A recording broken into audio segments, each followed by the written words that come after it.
We don't know who they are, we don't know what they want. Aliens invading the Earth and the Earth's last stand. What we do know is that they're taking people. It's basically not a remake, but a reimagining of the original XCOM game. Well, core principles from the original that we wanted to build on was basically everything. XCOM is about Earth being threatened by an unknown enemy. The world bonds together and they form an elite military organization, the most elite in the history of the world, and that's where the player comes in. They are the commander of this organization. I think we were all fans of the original, working for Firaxis, we're all fans of squad-based, turn-based strategy, so I've played just about every turn-based strategy game out there. I think we all had a lot of ideas and things that we wanted to do and things we liked about all of the games that we played in the past. Just really finding the fun things and eliminating the things that we didn't really care so much for. So we start with the original game and we play it and we say, okay, well, we find that new players or even us old diehards, like we find this concept, we can improve this a little bit. And one of the first things we looked at was time units. And the idea was that your soldiers had a certain number of time units to move around the battlefield, to perform abilities, take shots and things like that. And actually it worked great in the sense that you had this resource that you were hoarding and that you had to be careful, because when you spent too many, you could find yourself exposed and in dangerous situations. So there's this great risk-reward mechanic.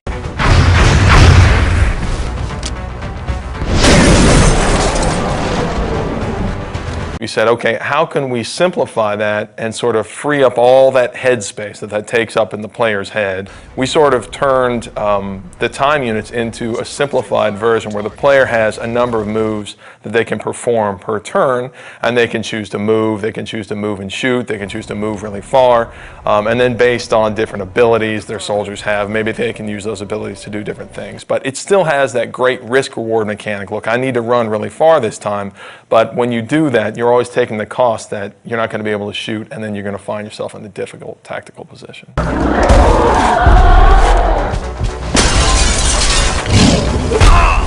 The other big thing I think that we did was we added cover to the game. Now tactically you have a lot more important decisions to make based off of being in low cover and high cover, flanking aliens. So in some ways we feel like we made the game more tactical. One of the advantages I think we have as a turn-based game is that we can move the camera around wherever we want. If you're making a game that has real-time response, players get really upset when you take control away from them. Well, we do that every other turn. There's been a very cinematic approach to the game that we're making now that wasn't available then, simply because we can move the camera around and take advantage of the fact that we have a 3D game. We're still leveraging the 3D and the tech that we have available now to make it a much more compelling experience, I think, visually, than they were able to do back then. The Glamcam was our way of kind of making a turn-based strategy game sexy. It was a way for us to take the camera and put it in the environment in a way that kind of got you out of the normal gameplay mode, but let you see things a little clearer and a little more up close and feel like you're a little more part of the action.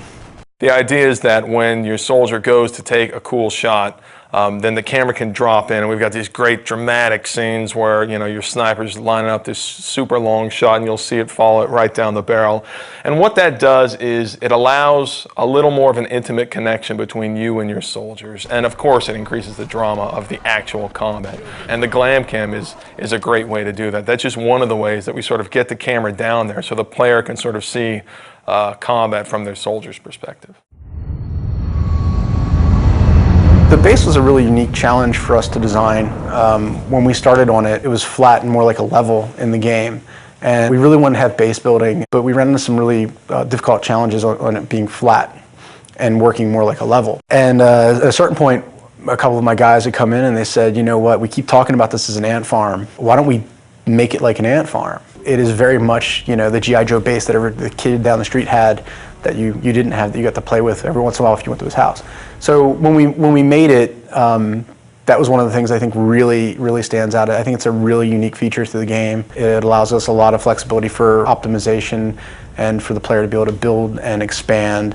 And it's a really different, I haven't seen represented that way really ever. And on top of that, they're actually expanding the structure, customizing the facilities that they're adding to their base. We want them to be able to see their soldiers interacting and their scientists, and so I think it's this really neat moment where you get into the game and you have this physical structure that you've customized and you've made the decisions about what you want to focus on, and then you can see your soldiers that you've leveled up and you've grown attached to, you can see them interacting, and it's something that I think we're really proud of. We're really excited for people to see.